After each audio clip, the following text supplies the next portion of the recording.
Please put your hands together for Lukas and his panel. Good luck. Thank you. And of course, we have amazing panelists here. Let me introduce you to Duncan, who leads solution engineering at Vultr. Then we have Eugene here, who is at GMI, the head of engineering. And then we also have Jay here from IBM Cloud, head of global infrastructure. So let's welcome our panelists here. So put your hands together for a second.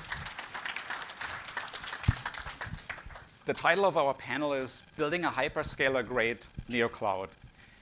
Is that even the right title, Duncan? Are you already a hyperscaler? Are you aiming to be one? Tell us more about this. Well, if you trust what Dylan and what SemiAnalysis have said, Vultr is on the same tier as AWS and GCP. So according to them, I think what it really is really kind of rethinking that term hyperscale. I think, kind of over the last 15 years in terms of cloud, people kind of really think about the anywhere, anytime aspect. I want it, in this location, I want 1 billion of them, and it's always going to be there. I think in the current environment, it really is actually the other way around, right? For those of us who have deployed large cloud workloads, we know that's not truly the reality. You will run into limits, even at some type of scale. Even the largest enterprises that are spending 9 and 10 digits with these clouds are getting, rate limited in terms of capacity. And this is not just today. This is going back 4 and 5 years, even before this particular moment. I think it's really a case for us is how do we help our partners, clients, customers make their businesses successful, doing things that the clouds aren't doing, what the hyperscale clouds aren't doing. What do you need to launch this product, next quarter? What do you need, this quarter from an engineering R&D perspective? And then, kind of that ecosystem of all of these other PaaS and SaaS services that they've brought on into, kind of quote unquote the cloud offering these days, the hyperscale offering. So many of the people who are building AI natives, that is not what they're looking to do. AWS has a TV studio as a service that you can essentially buy. And like how many media and entertainment companies are buying this? How big is your TAM that you spent, dozens of engineers to build this out for? So I think it's a different way of thinking about, what it means to be hyperscale. Does it mean that you're available? Does it mean that you're resilient? All of those things. I think a large portion of the market is already there. But in terms of all of these niche SaaS services, that's not a direction I think anyone's going to be moving in the near-term future. That makes a ton of sense. Focusing on the customer demands is really important here. And I've heard other NeoClouds previously talk about the speed at which they're operating, and that's clearly a differentiator as well. Looking at the customer workloads and really focusing on what is important for customers. Obviously, in the past couple of years, training has taken up a large majority of the compute. And folks are now looking at inference increasingly. Inference is really blowing up in the market. Jay, what are you seeing at IBM Cloud there in terms of the split between inference and training? Yeah, thank you for the question. My pleasure to be here. Take you through a little bit of journey, how we started on the AI in 2022. I happen to be in IBM, which is great. We have access to some of the best engineers who built some of the best, largest supercomputers in the world. So we tapped into that skill, and we built the first cluster in 2022 before even, I think, ChatGPT at the time moment didn't come. And lots of decisions have to be made at the time. What network architecture, what storage architecture, what GPUs, where do we put it, InfiniBand, Rocky, etc.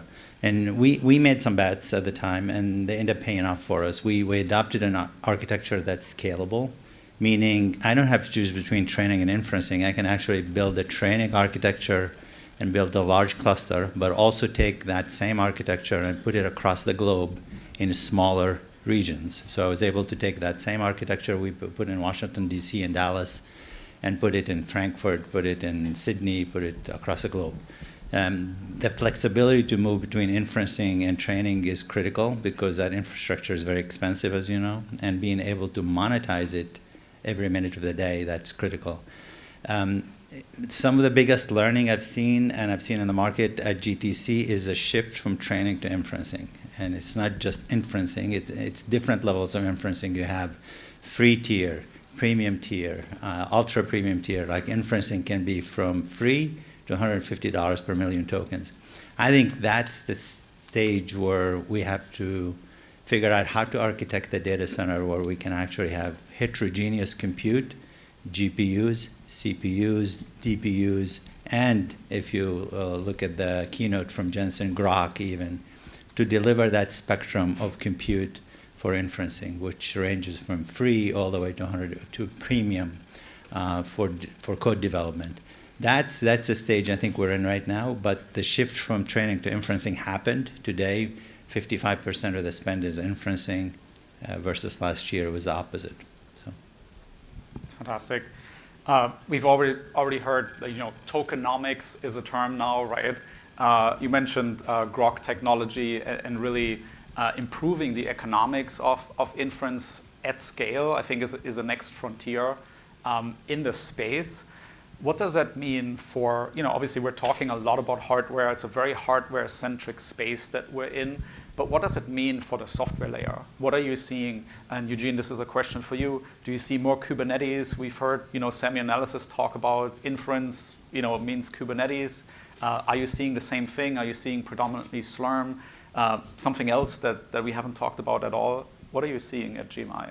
Yeah, I mean, the battle between Slurm and Kubernetes is always a thing in the infrastructure domain. And we know Slurm has been leading in the traditional HPC, and a lot of people are still using it in today's AI training because they're mostly framework compatible at this point. But same thing for Kubernetes as well. And one of the trends we're seeing for Kubernetes is people are starting to build different architectures or platforms upon Kubernetes as well, especially things like Dynamos, right, which is the latest inference architecture that was introduced by NVIDIA. Especially since sometimes last year when Jensen first announced its existence. Does inference mean Kubernetes? I would say it's a question mark. There are always other alternatives when you do, for example, on a dedicated clusters or you have your own lab setup. But for larger sized enterprise setup, I would say Kubernetes currently is still dominating.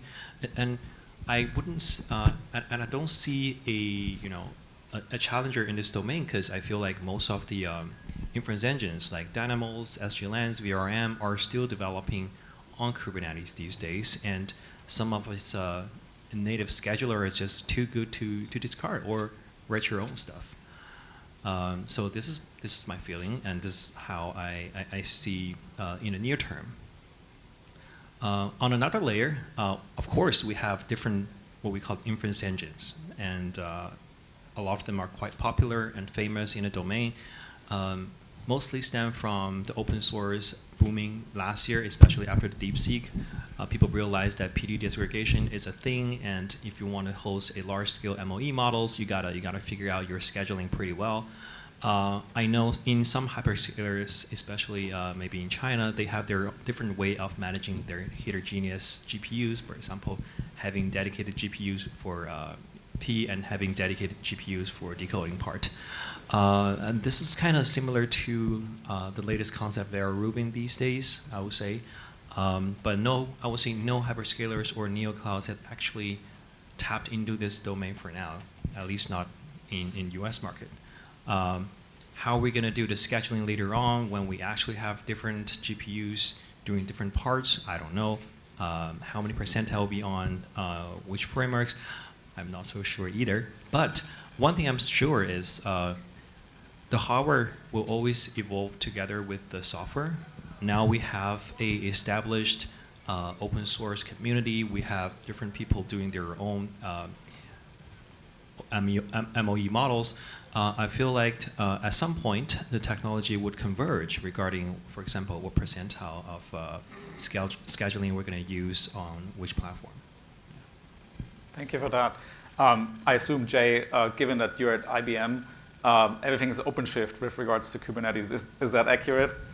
We do support multiple. We have clusters running with Slurm. We have clusters running with LSF. We use Kubernetes as our control plane in the cloud. But OpenShift is good for enterprise because we promote the hybrid model. And we think AI should be hybrid because it's mission critical workload and most customers want to do some on-prem, some on the cloud. What OpenShift does, it allows them to do a seamless transition between on-prem and a cloud. That's what I think the positioning for OpenShift. That makes a lot of sense. Coming back to the tokenomics, Duncan, any plans to build a token factory? Do you think that's going to be the future for every NeoCloud? I almost think at this point everyone offers some type of service along those lines. Whether you call it serverless inference, whether you call it a token factory is the term that somebody else uses. I really think it's a case where we're meeting the customers, kind of where they want to consume, right? So we have customers that buy it, thousands of GPUs, thousands of server scales, 10,000 plus. And those customers want to take it, one specific way. Typically bare metal. They're going to bring their own orchestration. They have done all of the platform engineering. They essentially just need physical infrastructure to run this on. We'll work with them to do, engineering tweaks. We've done some interesting things recently with a hyperscale customer where they're talking about doing, KV caching, out of HBM into DRAM into NVMe, to allow them, some additional flexibility on those things. So, you have that scale of customer. Then you have, what we've seen literally in the last 90 days, right? We've seen all of these systems completely get crushed, whether it's Claude, whether it's GitHub, all of a sudden there is now demand from someone with a credit card who needs a smart endpoint to hit an API to run tokens against. And all of a sudden, this is, kind of, maybe you can think of this as the PC moment of AI. No longer is it a someone spending hundreds of millions of dollars to consume infrastructure. Someone now wants to take, that, atomic piece of infrastructure. So I really think that this is going to be one of the things that we'll continue to see as part of the total spectrum of offering. Some parts of the ecosystem have focused more on kind of bringing that capability and expertise. Other ones are more focused on the infrastructure side. It's really just a case of meeting your customers where they are. That makes a ton of sense. Yeah, I think really highlighting here the customer centricity, that seems to be an important theme at Vultr. I think it's one of the cases, and that's why the ecosystem is so broad, right? There are so many different customers who need to consume in so many different ways. We don't even need to get into the legal T's and C's that as these contracts are now, 9 and 10 digits large, things that you could kind of, at $10 million, we're not going to worry about it. At $100 million, at $1 billion, all of a sudden there's a lot more attorneys, there's a lot more red tape that's got to get cut through, and especially once you start talking about multinational types of deployments. You talked about the market shift as well. What have you seen in the past 6 months in particular in terms of the market just kind of changing? I think we finally are at that tip of the spear on the enterprise side. For the longest time, we've had frontier labs, we've had, AI platforms, inference platforms, training platforms. Those buyers have been, pretty well understood. And for the last, 2+ years, everyone's like, the enterprise is going to get here soon. The enterprise is going to get here soon. I would really say kind of November of last year, we finally hit that inflection point. So probably 18 months ago, we were talking to a top 5 global energy company. They were essentially a token buyer, right? All of us remember being kids, mom or dad hands us $20, we go to the arcade, we slide the $20 in, the tokens come out, I'm gonna go play Pac-Man, I'm gonna go play Star Wars. I finish my $20 and I'm like, all right, I've got nothing. That's exactly where that energy company was. They had no SRE, they had no DevOps, they had no AI ML ops. We could have landed a super pod worth of hardware on their loading dock and they would have had no idea how to turn this into a token factory. On the other hand now, the turning point that's happened is there's finally a use case, right? People weren't forced to learn. There wasn't a use case that demanded that they do something. All of a sudden, I'm now talking to a global Big 4 GSI, and they're like, we blew through our token budget for generative AI coding assistant in 2 months for the year. So all of a sudden, this is no longer a engineering leader problem, this is no longer a CTO problem, this is now a CFO problem at this type of scale. So they finally have a problem they are forced to solve in the near term that is now bringing a different set of customers to the table, with a completely different set of compliance requirements, a completely different set of process requirements to make sure that you can support their needs, and especially in a essentially a multi-tenant business like a GSI is, not just their specific in-house needs, but all of the needs of their clients as well. Jay, do you see something similar, and do you think there will be AI factories on-prem at the enterprise? Are they able to stand this up? Do they want to stand this up? Or will they rely on external capacity that it's managed for them? What do you see there? I think it'll be both. We look at enterprise adoption as key for AI to become part of the GDP, right? Last year, as big as AI was in the last 3 years, one of the banks said the impact on GDP was 0, which is interesting. So I agree with you. As enterprise adoption start picking up this year, then we're going to see that impact. And tokens are going to become the new currency for compute. And I was speaking to someone yesterday who was working at a company, not to be named, but they measure the employee productivity by how many tokens you use actually at the job. So it's becoming both. Can be a double-edged sword, though, can it? Right? Yeah. So we focus heavily on enterprise adoption. I think enterprise adoption is going to explode with agentic. Why?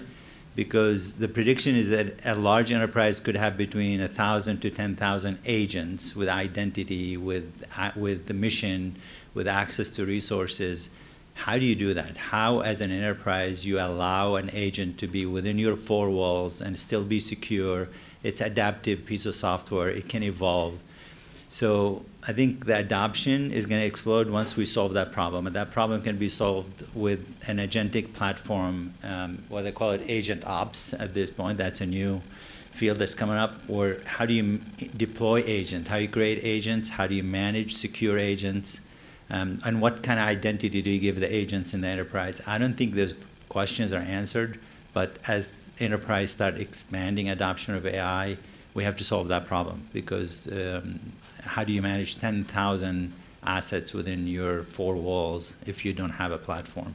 And there's several companies that have platforms. Of course, IBM has one, Microsoft, I saw Salesforce has one, and I'm sure there will be some open source platforms to support enterprise with that adoption. But that will be the inflection point I see with adoption. That makes a ton of sense. Anyone in agent ops in the audience? Raise your hand if that's your job. If not, Are probably you trying a to lot of you out should like look into CIA it. members here or Mossad members? That's true. We talked about, obviously, agents, and agents create some demand for CPU-based compute, right? Eugene, you mentioned earlier as well, different heterogeneous systems becoming much more important. What does that mean in terms of pushing the boundaries of cluster sizes? Because obviously with training, we've been talking about how can we create really large production-grade clusters. You know, you obviously have certain failure rates with GPUs. How do you come about that? Will that be as important going forward, or do you think that's going to be less relevant? Well, one of the reasons I think these days it's a hot topic because look at the stock price of Intel, right? CPU has become one of the most important things, at least starting from this year, especially after the booming of the agentic framework. People realize we need a lot of sandbox, especially as one of the main use points for agent to run on. You know, we may have only a limited number of headcounts in each enterprise, but you can have endless headcount if you use agent that runs things on the sandbox. And yeah, that of course that brings out a dilemma. Like now you have planned a data center, and you used to be like 99% of GPUs. But now, do you want to put more CPUs in it? Right? It's a good question for everybody, and especially for clouds or NeoClouds. The general answer I would say is yes. We see a more and more CPU requirement from different customers or from online demand that they need CPUs to either do sandboxing or to figure out some data pipelines. When we talk about data pipeline, it doesn't have to be CPU either. We always have the option of using DPU as well, which already has been another booming factor because people are so much used to the virtualization of how we utilize the cloud resources, and I feel like this has been an increasing need, especially with the sandbox. People are starting to use 20,000 or 3,000 sandbox at the same time, and all of them need some kind of network support, virtualization support. So you got to really plan ahead what this data center is for, not just for a training data center. And if you're thinking about reusing it after, for example, an initial contract with some training enterprise, do you want to repurpose it to an inference one? Because if you think about you want to do the inference one, you need to think about the DPUs, the CPUs naturally, right? And do you even have the extra capacity, electricity-wise, to support those expansions? So yes, we do see an increasing need to manage heterogeneous clusters. You got to figure out what's the extra rat's going to fill. Yeah. I know there's this debate around, are we all bare metal, or should there be a place for virtualization on top of GPUs? How do you feel about that? I would say bare metal is only for a small set of customers that actually has the engineering bandwidth or the experience to use them, to leverage them, of course, mostly the big companies. For smaller enterprise or enterprise that doesn't really have a strong fleet of infrastructure engineers, I would suggest we start from the virtualization part, because of course it's more flexible. You don't have to handle all the network issues. You don't have to think about, you only have a limited, for example, IPs, all these kind of stuff. And these days, for example, if you want to use your open cloud, right, on the cloud, do you want to wait for a couple minutes or even up to an hour, or just want an instant initialization, which can be empowered by virtualization? So this is a question for both, I would say, a cloud level or a consumer level. That makes a ton of sense. Let's look a little bit into the future. What's next for you? What do you think is one of the highest priorities? What's top of mind for you right now? Well, that's probably a question to all of you, but we'll start over here with Jay.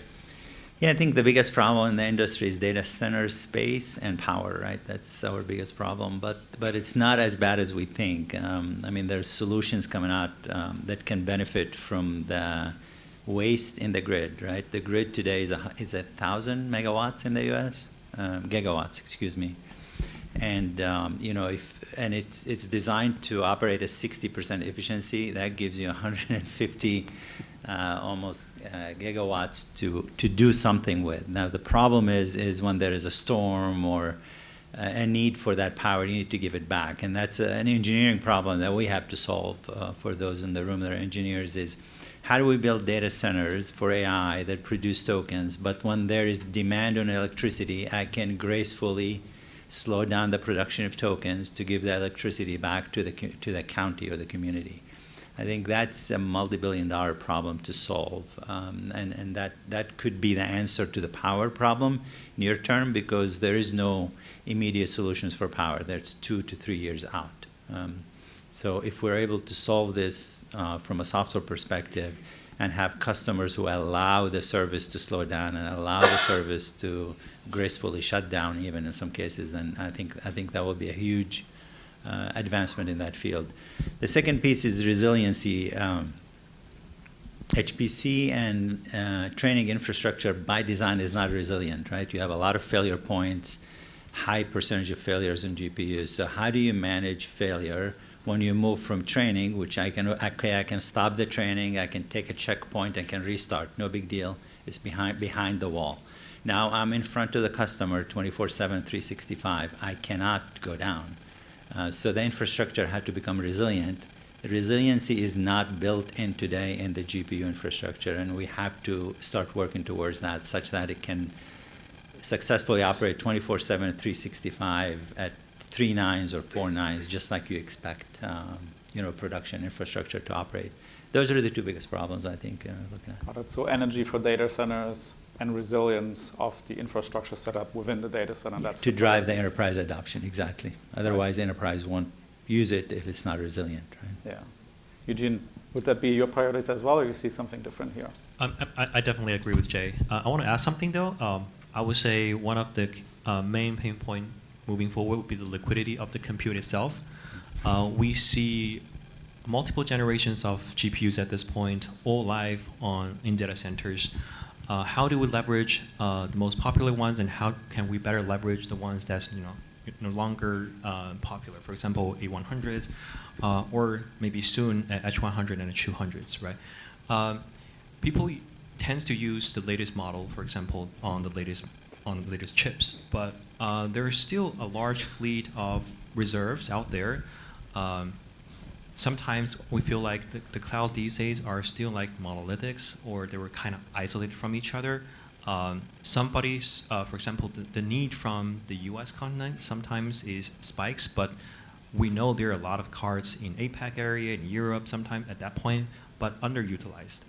How we can solve this problem, like making the compute actually a liquidity that people can leverage from anywhere on the earth. This is also one of the possible solutions for the resilience problem Jay just raised. But I do see a need and a demand in this domain, especially today after the booming of the inferencing. Duncan, I'm pretty sure you have the answer to that problem. Do you want to go first? I absolutely agree with what was shared previously by Jay and Eugene, but I think one of the things I want to add to this conversation is kind of how early we are in this process, right? How many of us see 2-column research papers that still are produced every day where something new will literally get put in production tomorrow and provide a meaningful uplift in the capacity? So I think from a research R&D perspective, we're so early in the game, and I think what that is that also means that there's a moat in terms of people coming into the industry, right? Something that Dean Nelson, who was on earlier, and Infrastructure Masons talks a lot about, is really about kind of broadening that capacity. It's not just the several hundred of us that are here attending today, but how do we make this more applicable and easier to enter into the industry so that other people can leverage these benefits and these gains as well. It's definitely early days, and it feels a little bit like a throwback to the 90s in some ways. Absolutely. I heard somebody recently tell me, this interface looks kind of like cPanel and Plesk, and I'm like, oh yeah, we're going back in time here for sure. We have to reinvent certain things. May 1st, 1997 was the day that AOL Instant Messenger was launched. There you go. Awesome. I think this concludes our panel. Thank you so much to our panelists here. And thank you all for being here and listening in.